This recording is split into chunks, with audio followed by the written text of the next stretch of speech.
This Steve Jones Show podcast is now loading.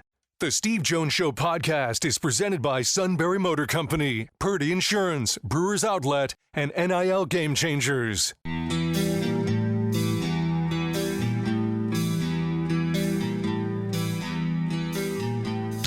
Bringing you an in-depth look at Penn State sports and more. This is the Steve Jones Show on News Radio 1070 WKOK. The Steve Jones Show is presented by Brewers Outlet, NIL Game Changers, Sunbury Motor Company, and Purdy Insurance. Now from the Sunbury Motor Studio, here's Steve Jones. This half hour brought to you by NIL Game Changers. It's your opportunity to get in the game. Get it done. Opportunities for athletes, businesses. Visit NILGameChangers.org.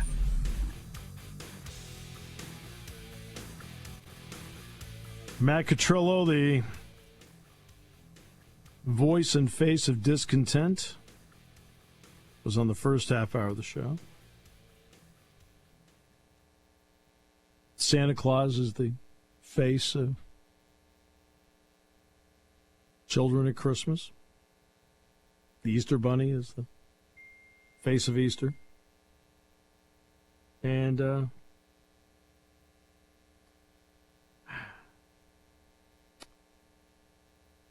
the face of April Fool's Day is the suit. All right, so there we go.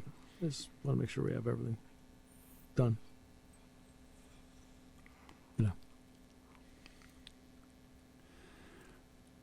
You know, Matt is... I stole that from a really good friend of mine. I stole that from a really good friend of mine.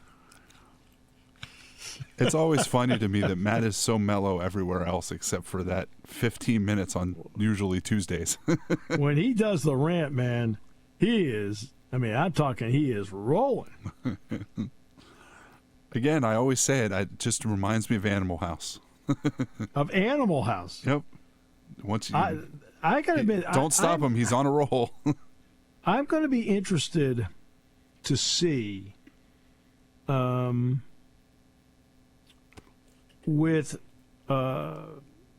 I go out there to see the actual place that they filmed it. It's in Eugene. It's got to be a tourist attraction at this point. You would think it would have to be. I mean, and they struggled. I mean, really struggled to get people to say yes to let them do it. I mean, it was actually a big problem for a long period of time, where they're like, they went town to town, and college towns wouldn't let them do it. Eugene said yes. So, yeah. You can get that at that time in history in the mid to late 70s, that you wouldn't want that as a reflection of your college town. Oh, my goodness. Oh, of course not. No. Of course not. And I can understand why people are like, I don't know if I want to do that. Right? If you're running the town, I don't think I want to do that. So, yeah. That's a problem. All right. So we found that Matt and Draymond Green are shockingly not on the same page. Which is also a different page than Howie Roseman. Oh, what did he say about Howie today? Nothing today. Oh, nothing today? Oh, it was all good? Okay. It was all good today. Oh, good. Oh, so glad. So glad. Yeah. All right. Blue-white game. We got what? John Sauber is what, 235? Correct. Yeah, okay, good. We'll talk to him about Penn State football and heading into this and what his thoughts happen to be. maybe a little bit on Penn State basketball because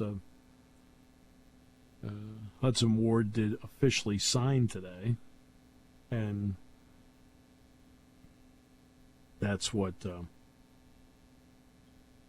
No, we knew that was going to happen. That's not like we didn't know it was going to happen. We knew it was going to happen because he committed and he was not changing up. So, we knew that. But that gives them another big wing. Now, it's a young player, but a big wing, and they did get it. Now, that's a signing, so I can talk about that. The verbal commitment for football, I can't talk about. I cannot talk about, except that it's a running back. And, we had the quarterback club was a lot of fun today. It was in Haluba Hall, so it was different. We had Andy Koltanicki and Tom Allen. We had Anthony Donko, Kozai Izzard, Jamel Lyons, and that is how you pronounce it, by the way. It is Jamel. It looks like it's Jamil, it's Jamel. And Tony Rojas, and then we had James Franklin. And, no, it went really well. And great crowd. Great crowd in here for it. A lot of good information. And, yeah. Now let's talk about the Northwestern situation. As you know, well, maybe you don't know, but I've mentioned in the show before that Northwestern is going to rebuild Ryan Field. This has been an odyssey for them to do it, because they have been having trouble with the Evanston City Council and with the neighborhoods around the stadium. And it's not the games that bother them, but they want to use the stadium for concerts and other events. Well, the neighborhoods are concerned about the lights being on, about the noise, and about especially the traffic going around Ryan Field. All right, so they finally get this through, and they're going to build it. It's going to be 35,000 seats when it's all said and done. But here's the next part. I was there at the end of February, beginning of March. I think it was right at the end of February we were there. So I was there, 6 weeks ago? And they have it, fenced off, and they have some bulldozers and things like that in there. And I'd said to Dave Ennett, I said, hey, Dave, I said, they're just going to implode it and knock it down, or, wrecking ball, what are you going to do? And he says, Steve,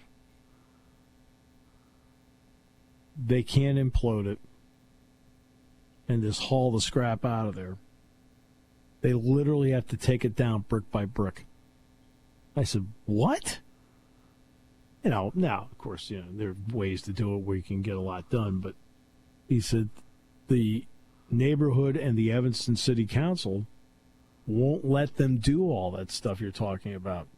They have to take care of that part, haul it out of there, take care of that part, they can't do a mass implosion.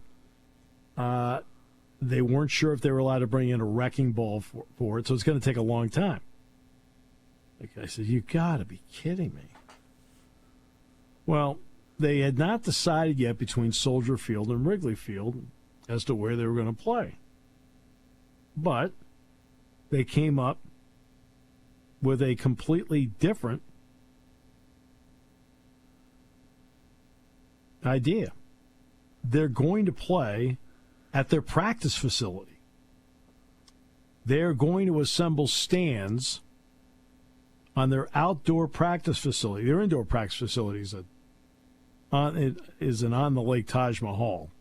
It really is very impressive. But the outdoor practice field, which is kitty corner to it, is also on the lake. Now, that does bring with it problems. All right? What problems does it bring with it? Well, because it's adjacent to the lake. which means you can't put a lot of stands on one side. But they're going to build up stands on one side. Let's see, they can do it on, it's really a tight area. They can do it on one side without question, limited on the lake side, limited on the side going toward the soccer field, and limited on the side because, believe it or not, there's a big pond leading into the lake. That's where all this is. But they're going to play not all their games, but they're going to play the majority of their games at their practice facility. They think they can get enough seats in there for 15 to 20,000. And I think part of that's going to be sacrificing a little bit of their field hockey, and I don't know if they have to sacrifice the field hockey area that much. But that's about the area they're going to do it, because they have field hockey, they have soccer, and they have the outdoor practice field adjacent to the indoor facility. They think they can put up seats, bleachers, 15 to 20,000. Okay? And the university is going to build a temporary field in that area to do this. And I think they hope to use it for soccer and lacrosse. That way they can accommodate all those sports while taking care of this. Now, the question's going to be, a couple of questions come into play. You have to build a press box. You have to get the wiring to allow TV to be in there. You're going to have TV locations that you have to put in. And where do you park? You're okay if you have a boat. There is, but there's no landing areas. Well, then you're for the not. boat.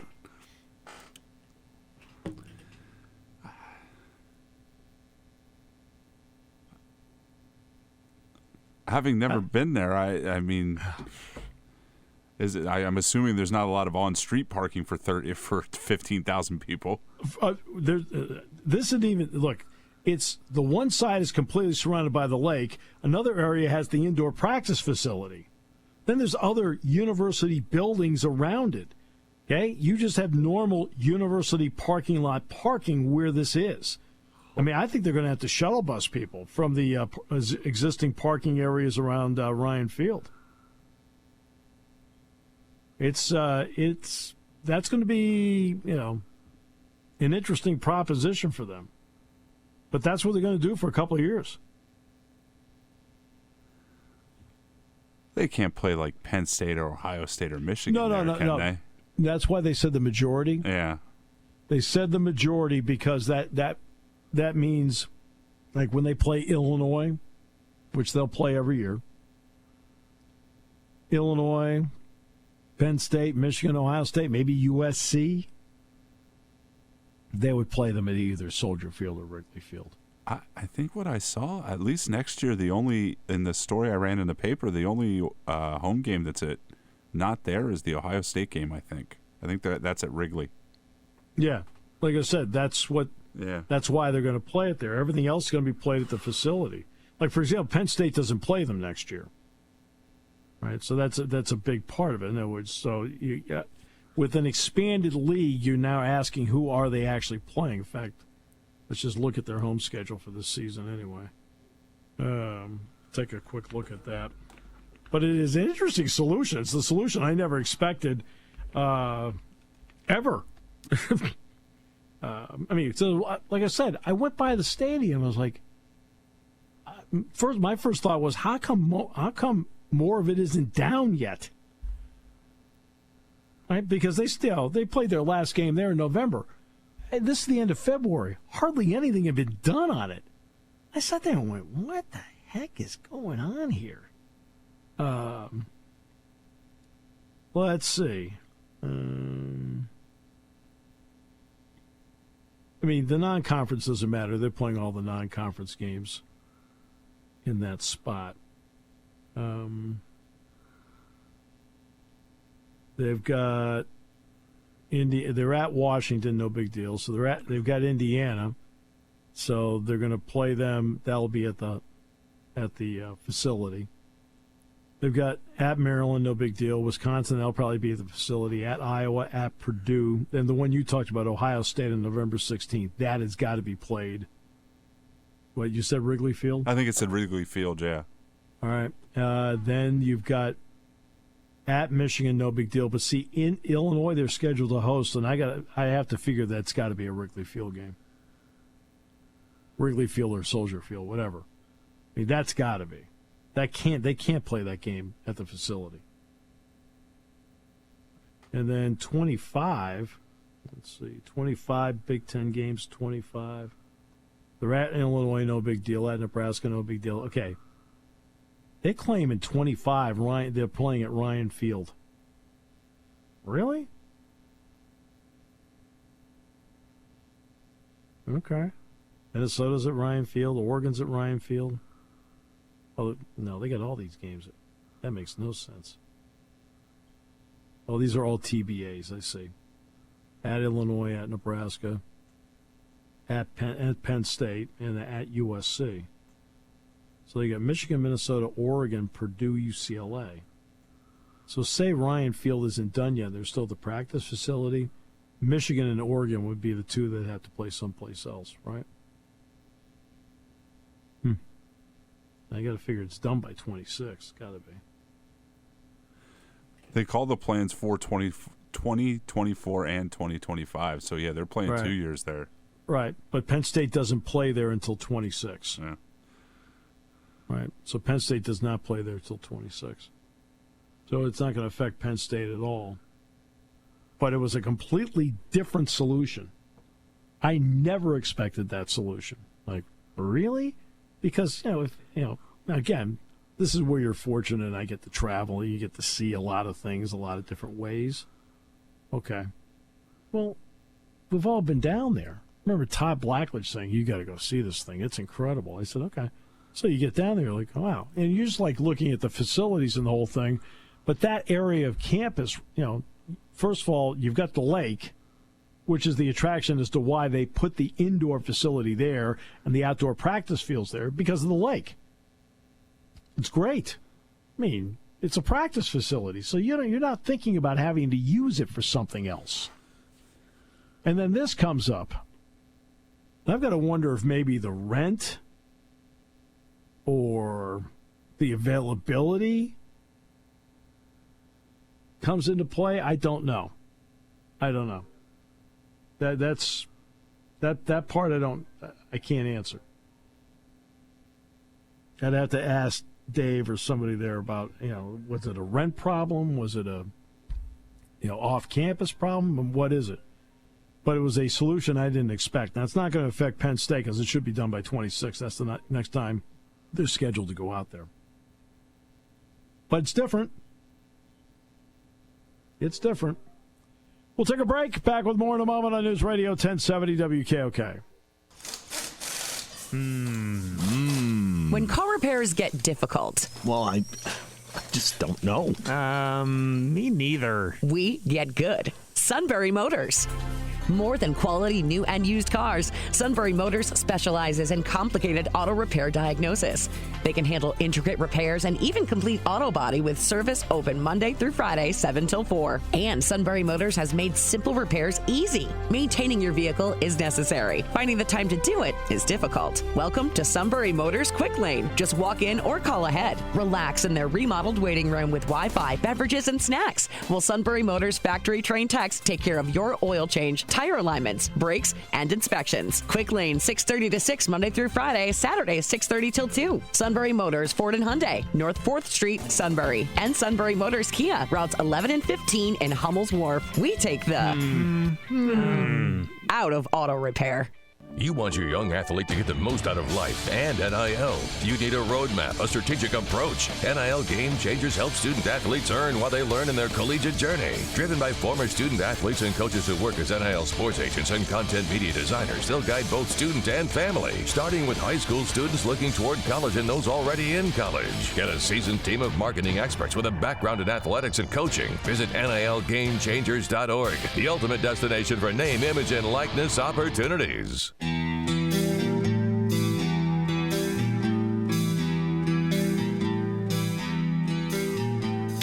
Bringing you an in-depth look at Penn State sports and more. This is the Steve Jones Show on News Radio 1070 WKOK. The Steve Jones Show is presented by Purdy Insurance, Brewers Outlet, NIL Game Changers, and Sunbury Motor Company.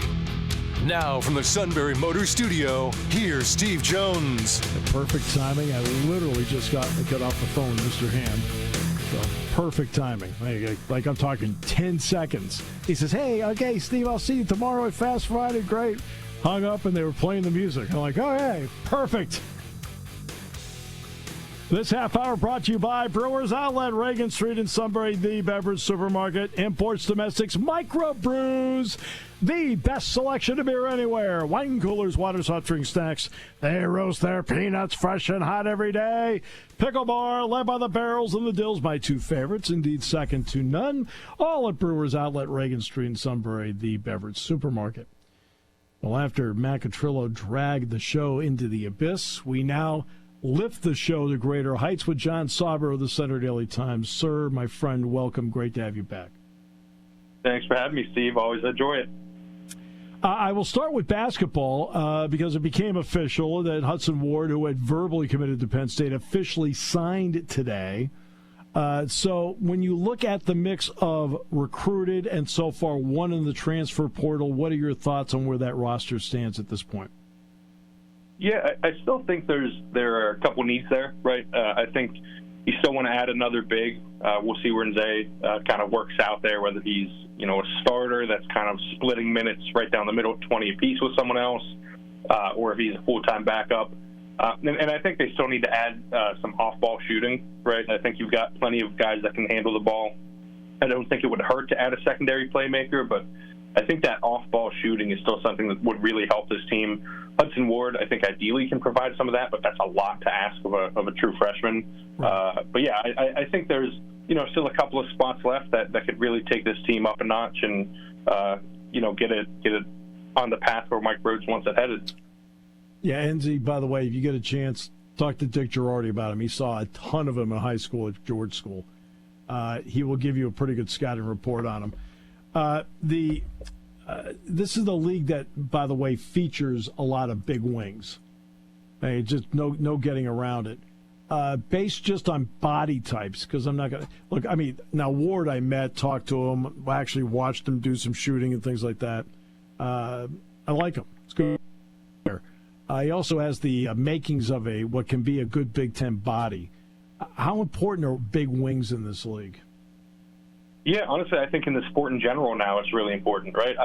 If you're telling me to build out the ideal team, it's one primary ball handler, three big wings, and the big, right? And ideally, that big can shoot too, right? I think you want shooting everywhere now, but two, you want that size on the wing at 2 through 4 to be more switchable, to be able to defend more effectively. That way, and this doesn't happen as much in college, but that way you don't have someone on the court that's going to get picked on constantly, right? You don't want that defender that is kind of the target. And I think having that size across the board, I've seen some consternation about Penn State having so many wings. As far as I'm concerned, you can never have too many wings in basketball nowadays. Right. Exactly. And I think they're in the exact right direction with that. Yeah, exactly. I mean, they have too many wings. You don't know the game. All right, so it's like, no offense, but that's okay. Not your strong suit. Okay, now let's get to the football part. You've had some limited windows to get in each week and see. What have you seen? Not a ton, right? But you see, I think a lot of the things that we look for when we go in. You just mentioned those limited windows. It's more about how the environment has shifted and I think offensively, I almost always go to the offense, right? Go to the quarterbacks and wide receivers. It feels like that's where I can get the most value each practice, and you see kind of a vibe shift, for lack of a better term, with Andy Kotelnicki. He brings a lot of energy. He is very intentional in everything he does.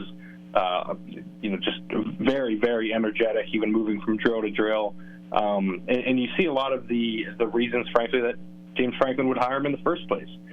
He's very effervescent, as you know what I mean. He's got that kind of big personality that can handle a room, and I think that they're going to try and transform this offense into being, I would venture to guess, one of the tougher ones in the Big Ten. They're going to try and run the ball is my educated guess on that front. And Andy Kotelnicki, based on what I know about him and watching his teams play in the past, I think they're going to be successful at it, and I think that's going to be where this offense's bread is buttered this year.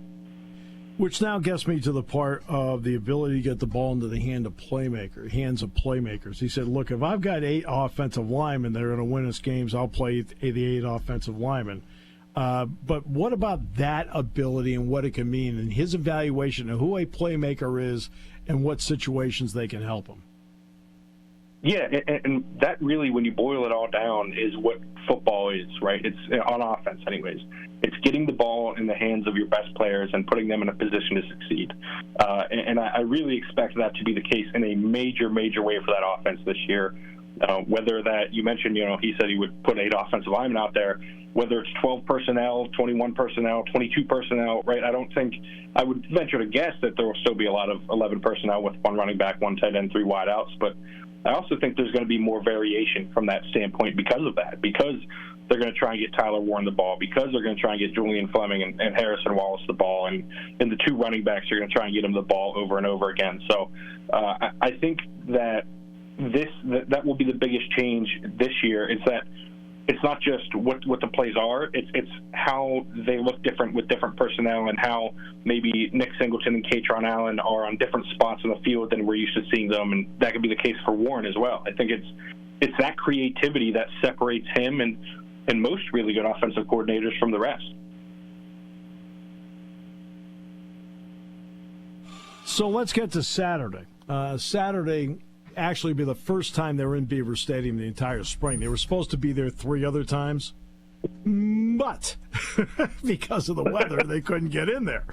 It turned out we had one of those interesting springs here, but they're going to get in for the first time on Saturday. What are you going to look for on Saturday? Do you have any preconceived notions, or are you just going to let it play out before you? There are a couple of things that I'll be looking for, right? One, you always monitor like the rep counts of guys. You can kind of tell who has solidified themselves based on if they have fewer reps on Saturday because they just don't need them and there's no need to risk anything. But one of the other things is Drew Aller's connection with the receivers. You want to see how he's throwing the ball and that he's continuing to take step forwards. I said this time and time again last year, I don't think he was put in the best position to succeed in his first year as a starter. I think that will change this year. And I think now this will be the first opportunity to evaluate what he really is as a quarterback. That being said, it's a spring game, right? You don't want to draw too many conclusions from it, but it is a nice glimpse into it and a data point that you can utilize moving forward to see what this is going to look like.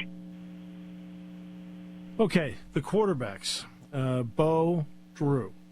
Slightly different styles. I mean, they do a lot of the same things, but slightly different styles. What have you seen from each when you've had the limited windows, and your thoughts on them?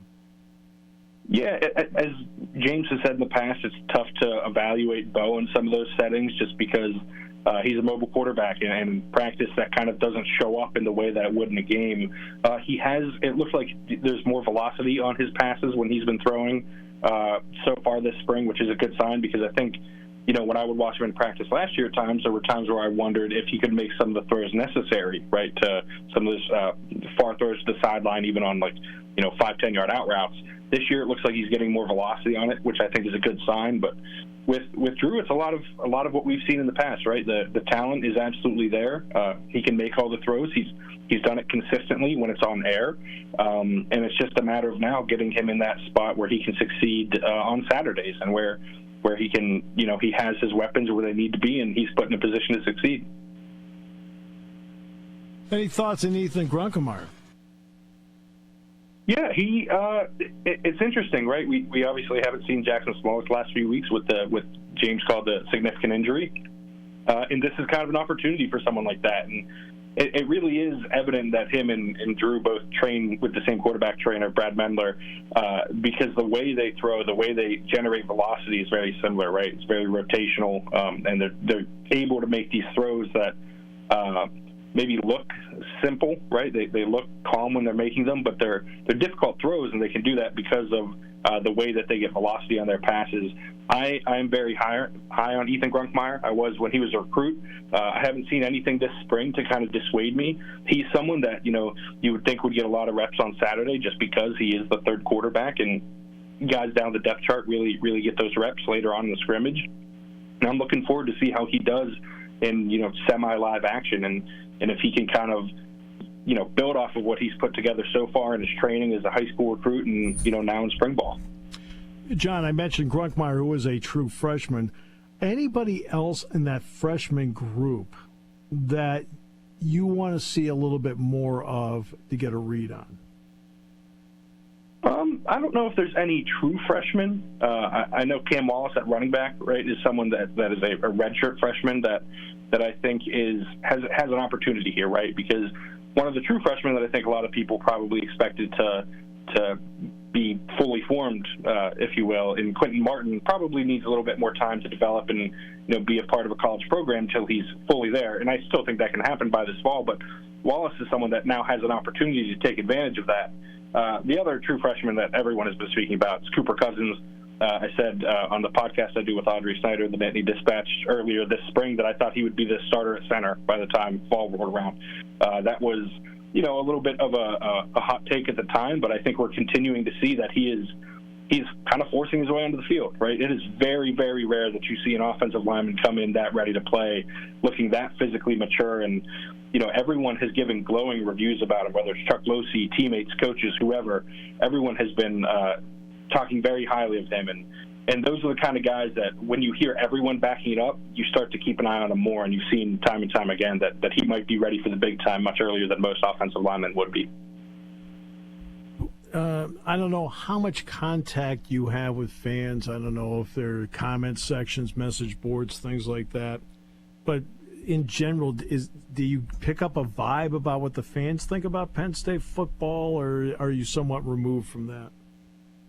I do my best to remove myself somewhat, right, for my own sanity on some level. But I do think, there is a cautious optimism, I guess, from the fans that I've spoken to, the people that I've interacted with, because that, the expanded playoff kind of opens things up in a way.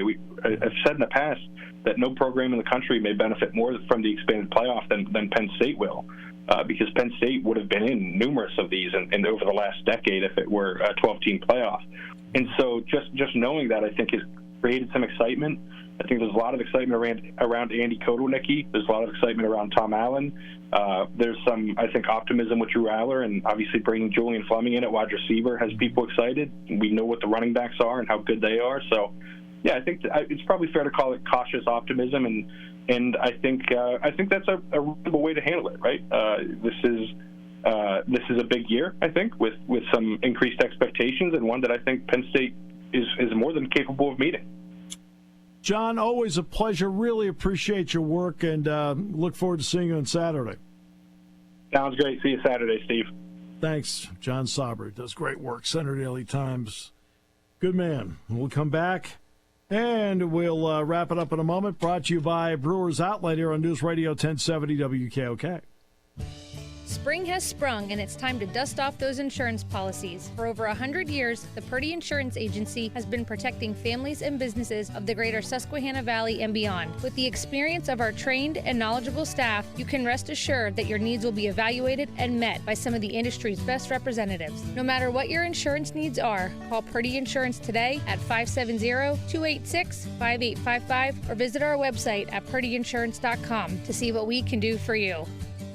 Party time, game time, or just fun time. Doesn't matter what time it is because it's Brewers Outlet time. The beverage supermarket has the area's largest beer selection. Imports, microbrews, ciders, and domestics. Pick from over 100 ice-cold 12-packs and dozens of 24-ounce singles. Soda, snacks, hot sauces, fresh roasted peanuts. Make it one-stop party shopping, and don't forget the pickle bar. So whatever you're celebrating or just doing it up, Brewers Outlet, Reagan Street, Sunbury wants to see you. And thank you for your years of patronage. All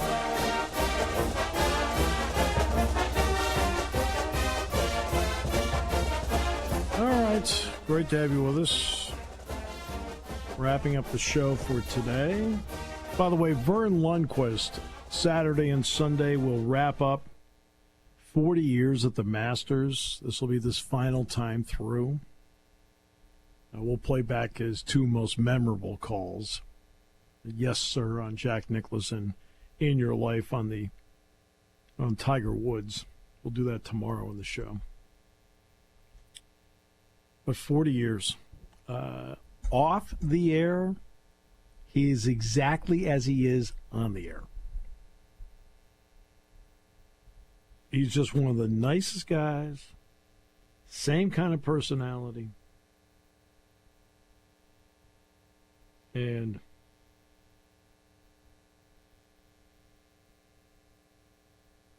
this is really great career.